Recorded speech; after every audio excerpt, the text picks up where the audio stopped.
अस्सलाम वालेकुम नाज़रीन, मैं हूं मंसूर अली खान। अपने YouTube चैनल के ऊपर आपको खुश आमदीद कहूँगा। सबसे पहले आपसे दरख्वास्त के चैनल को सब्सक्राइब करना मत भूलिएगा और बेल आइकन ज़रूर प्रेस कीजिएगा। नाज़रीन, मेरे कप्तान के लिए 4 बड़ी परेशानकुन खबरें हैं जो मैंने आपके साथ शेयर करनी है, लेकिन उनमें से जो 2 हैं वो तो बड़े ही शदीद किस्म के झटके हैं, बल्कि वो ऐसे झटके हैं कि जब मुझे पता लगा तो मुझे एक्चुअली उसके ऊपर हंसी आ रही थी कि ये हाल है इनकी पार्टी का और इस तरह ये बैठ के ये पार्टी जो है ये ऑपरेट करती है। मामला क्या है जी? मामला है हल्का NA 133 का। और आपको पता है कि मुस्लिम लीग नून के जो रहनुमा हैं परवेज़ मलिक साहब, उनकी वफ़ात के बाद ये सीट खाली हो गई थी। तो परवेज़ मलिक साहब की ये जो सीट खाली हुई थी उसके बाद मुस्लिम लीग नून ने इस सिलसिले में जो उनकी अहलिया हैं शाइस्ता परवेज़ मलिक साहिबा, उनको टिकट देने का फ़ैसला किया। और अभी इस फैसले से पहले ही मुस्लिम लीग नून ने उससे पहले ही पाकिस्तान तहरीक इंसाफ की जानिब से जमशेद चीमा साहब, जो कि इमरान खान साहब के बड़े करीबी हैं और बड़े एक सीनियर रहनुमा है पाकिस्तान तहरीक इंसाफ के, उनको टिकट देने का ऐलान कर दिया। बल्कि मेरी इत्तला के मुताबिक तो मुस्लिम लीग नून में अभी परवेज़ मलिक साहब की आखिरी रसूमात चल रही थी, तो पाकिस्तान तहरीक इंसाफ ने इसका ऐलान भी कर दिया कि जनाब ये हमारे कैंडिडेट होंगे। बड़ी जल्दी उन्होंने ऐलान किया। एनीवेज, अब हुआ ये है कि इन्होंने जब NA 133 के लिए ये नॉमिनेशन पेपर्स जमा करवाए तो साथ ही ऑब्वियसली हर पार्टी जो है एक जो कवरिंग कैंडिडेट होता है उसके पेपर्स भी जमा करवाए जाते हैं। और उसका मकसद ये होता है कि अगर जो मेन कैंडिडेट है अगर उसके पेपर्स रिजेक्ट हो गए किसी वजह से, किसी टेक्निकलिटी की वजह से, तो कवरिंग कैंडिडेट आपके पास होना चाहिए। यहां पे इन लोगों ने क्या किया, ये फैमिली पॉलिटिक्स की बात करते हैं ना पाकिस्तान तहरीक इंसाफ वाले, इन्होंने किया क्या कि जमशेद चीमा को तो टिकट उन्होंने दिया ही, जो कवरिंग कैंडिडेट के तौर पे जिसको टिकट दिया वो भी उनकी अहलिया को दे दिया। ठीक है, मुसरत जमशेद चीमा साहिबा। मुसरत जमशेद चीमा साहिबा जो हैं वो ऑलरेडी पंजाब असम्बली की एक अदद MP हैं, ऑलरेडी MP हैं, लेकिन उनको उन्होंने फिर भी टिकट दिया। अच्छा, by the way, Shaista Parvez Malik भी मुस्लिम लीग नून की MNA हैं, वो भी रिजर्व सीट्स पे हैं। मुसरत जमशेद चीमा भी रिजर्व सीट्स के ऊपर हैं, लेकिन ये पंजाब असम्बली में। अच्छा, इनके डॉक्यूमेंट्स जो है वो नॉमिनेशन पेपर्स जो है वो जमा करवाए गए। और जब इनके पेपर्स जमा करवाए गए तो दोनों मियाँ बीवी के जो पेपर्स जमा करवाए गए उसमें जमशेद चीमा साहब और मुसरत जमशेद चीमा के पेपर्स के ऊपर जो है वो नसीर भुट्टा, जो मुस्लिम लीग नून के कवरिंग कैंडिडेट हैं, उन्होंने इन दोनों के पेपर्स के ऊपर एतराज़ उठाया। एतराज़ ये उठाया कि तजवीज़ कुनिंदा और तायीद कुनिंदा ये बेसिकली आपके रेफरेंस होते हैं, जो आप सपोर्टर्स होते हैं, जो पेपर्स आप जब जमा करा रहे होते हैं तो एक कैंडिडेट को एक सपोर्टर चाहिए होता है कि जी आप उसके मुताबिक पेपर्स जो हैं वो जमा करवाएं। तो उसके ऊपर नसीर भुट्टा जो हैं मुस्लिम लीग नून के रहनुमा, उन्होंने इसके ऊपर एतराज़ उठाया। उन्होंने कहा कि जी ये दोनों के जो नॉमिनेशन पेपर्स जो जमा हुए हैं, इन दोनों के जो सपोर्टर हैं ये इस हल्के से ताल्लुक नहीं रखते, हल्का NA 133 से ताल्लुक नहीं रखते, तो ये इलेक्शन के लिए खड़े ही नहीं हो सकते, पेपर्स रिजेक्ट होने चाहिए। अब ये बड़ा एक हैरानकुन बात थी कि ये किस तरह होगा, मतलब पाकिस्तान तहरीक इंसाफ की हुकूमत और पाकिस्तान तहरीक इंसाफ का ही नॉमिनेशन पेपर जो है वो रिजेक्ट हो जाए। तो इसके ऊपर जो है वो इलेक्शन कमीशन ने जो है उन्होंने कहा जी ठीक है, और मामला जो है वो स्टार्ट हो गया इसके ऊपर। आज की डेट इसमें दी गई। पहले जो है वो इनकी जानिब से, पाकिस्तान तहरीक इंसाफ की जानिब से कहा गया कि जी ज़रा टाइम थोड़ा और दे दें, लेकिन उन्होंने कहा नहीं जी इसका हमने जल्दी फैसला करना है, और अल्टीमेटली फिर इसका फैसला कर दिया गया।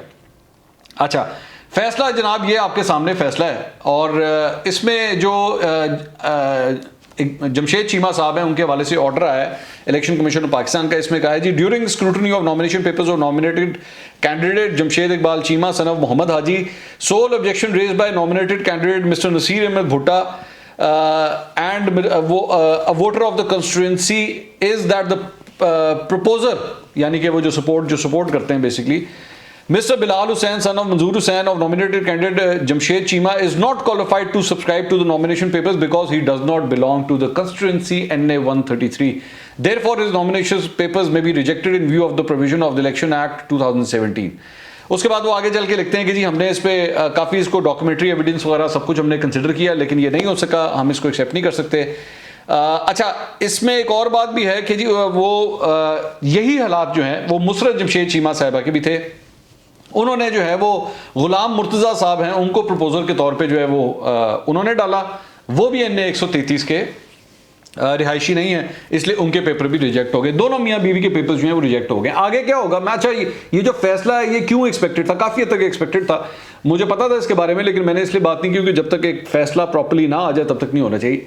जो कुछ इंडिपेंडेंट कैंडिडेट्स हैं जिन्होंने यहां पे पेपर्स जमा करवाए थे, तो उनके नॉमिनेशन पेपर्स जब लिए गए थे तो उसी वक्त रिजेक्ट हो गए थे, क्योंकि उन्होंने भी यही हरकत की थी कि प्रपोजल्स जो थे वो हल्के के बाहर से लोगों को लाके उन्होंने लगा दिया था कि जी ये में, तो वो उधर ही रिजेक्ट हो गए थे। अब ऑलरेडी जब एक कैंडिडेट्स के आप पेपर्स रिजेक्ट हो चुके हैं इस बेसिस के ऊपर, तो जाहिर बात है फिर पाकिस्तान तरीके इंसाफ के रहनुमा के जो है वो किस तरह बच सकते हैं, ये पॉसिबल नहीं था।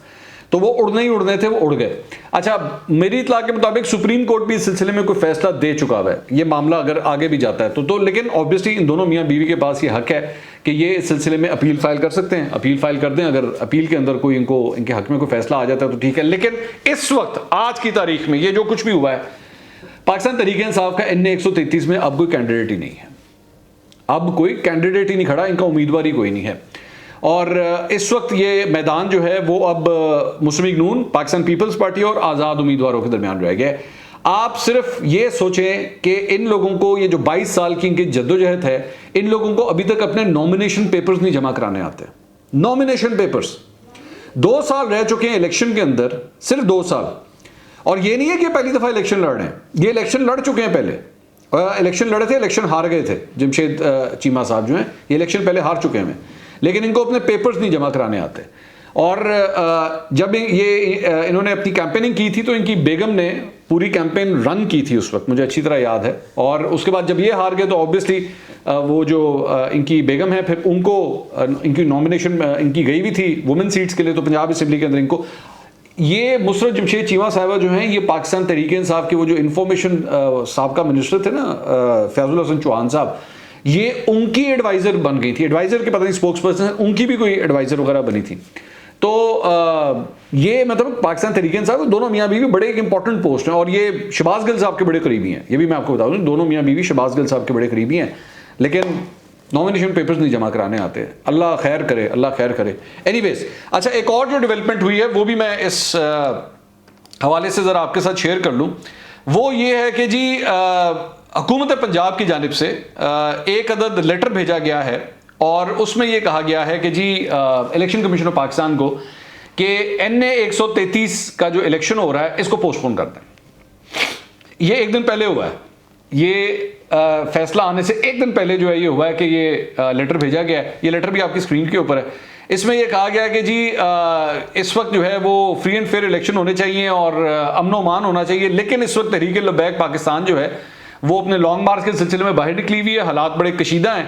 तो इसलिए हम ये रिकमेंड करते हैं कि साथ ही साथ 19 नवंबर को जो है वो खादिम हुसैन रिजवी साहब की जो है वो बरसी भी आ रही है, तो इसलिए हालात और भी कशीदा हो सकते हैं। तो इसलिए आगे जाके सबसे आखिरी पैराग्राफ में लिखते हैं, therefore it is requested that the honourable election commission of Pakistan keeping in view the law and order situation apprehended over the coming months may like to reschedule the by election NA 133 till normalization of the situation, so that the provincial government, local administration, police may have sufficient time to ensure a safe and secure election। अब बंदा ये पूछे, election हो रहे हैं 5 दिसंबर को, 5 दिसंबर को, नवंबर का महीना भी नहीं आया अभी, पूरा 1 महीना और 5 दिन अभी आपके पास पड़े हैं इलेक्शन के लिए होने में, तो आपने पहले ही आपने लिख दिया कि जी इलेक्शन नहीं होने चाहिए। अब मैं हैरान होता हूँ कि ये इनको क्या अकल है, लोग मजाक उड़ा रहे हैं इनका, लोग इसी बात पे इनको मजाक उड़ा रहे हैं। और मेरे ख्याल में शायद इनको पता था कि जमशेद चीमा के जो हैं वो पेपर्स रिजेक्ट हो जाने हैं, तो शायद ये इसीलिए जो है ये लेटर जो है वो लिख दिया गया।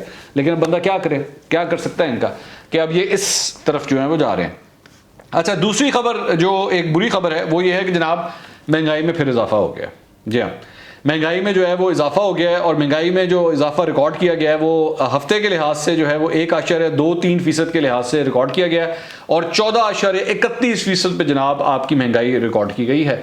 तो वो जो महंगाई के लिए मीटिंग्स पे मीटिंग्स होती हैं, बार बार नोटिस ले लिया जाता है और पता नहीं इधर भाग तो उधर भाग, ये सिलसिला संभाला नहीं जा रहा। महंगाई जो है वो एक दफ़ा, और ये खबर आपके सामने है, इसमें ये बताया गया है कि एक हफ्ते में 25 अशिया ज़रूरिया की कीमतों में इजाफा रिकॉर्ड किया गया है, और जो टमाटर में 10 रुपये, LPG घरेलू सिलेंडर 90 रुपये 31 पैसे महंगा, चीनी फ़ी किलो 3 रुपये 77 पैसे महंगे 104 रुपये तक पहुंच गई है, और अंडे भी इस तरह महंगे। तो मतलब मुख्तलिफ जो अशिया हैं उनको जब आप ओवरऑल उसकी बास्केट बनाते हैं तो ये महंगाई जो है वो इस तरह रिकॉर्ड होती है। दूसरी खबर जो है वो बिजली के हवाले से, जनाब बिजली के हवाले से भी खबर आ रही है कि बिजली भी महंगी हो सकती है। खबर के मुताबिक रवा माह बिजली की कीमत में 65 रुपये इजाफे के बाद अब हुकूमत ने बिजली के बुनियादी टैरिफ में भी इजाफे की तैयारी कर ली है। वफाकी हुकूमत ने बिजली के बुनियादी टैरिफ में ₹1.39 फी यूनिट तक इजाफे के लिए नेपरा को दरख्वास्त दे दी है। नेपरा ने 2 नवंबर की दरख्वास्त की समाअत के लिए मुतल्लिका फरीकैन को नोटिस जारी कर दिया। तो जनाब, आपकी हमारी किस्मत का फैसला 2 नवंबर को होगा कि कीमत जो है वो बढ़नी है कि नहीं बढ़नी। लेकिन एक अच्छी खबर भी साथ दे दें भाई, ये भी ज़रूरी है। कल तक ये खबरें आ रही थी कि पेट्रोल की कीमत हो सकता है पेट्रोलियम मसनूआत की कीमतें 8 रुपए तक बढ़ जाएं। तो वज़ीर आज़म इमरान खान साहब ने आज उसको रिजेक्ट कर दिया। तो मुबारक हो आपको कि कम से कम पेट्रोल की और डीजल की कीमतें जो है वो नहीं बढ़ी, लेकिन यहाँ पे महंगाई जो है वो कंट्रोल नहीं हो रही। और बिजली की कीमत भी जो है वो रिक्वेस्ट की गई है 2 तारीख को इस बात का फैसला होगा। और पाकिस्तान तहरीक इंसाफ के लिए सिर्फ एक बहुत ज़ोरदार झटका नहीं है, शर्मिंदगी का मुकाम है कि इनके कैंडिडेट्स को अपने नॉमिनेशन पेपर्स तक जमा कराने नहीं आते। अगले व्लॉग में दोबारा मुलाकात होगी। अल्लाह हाफिज़।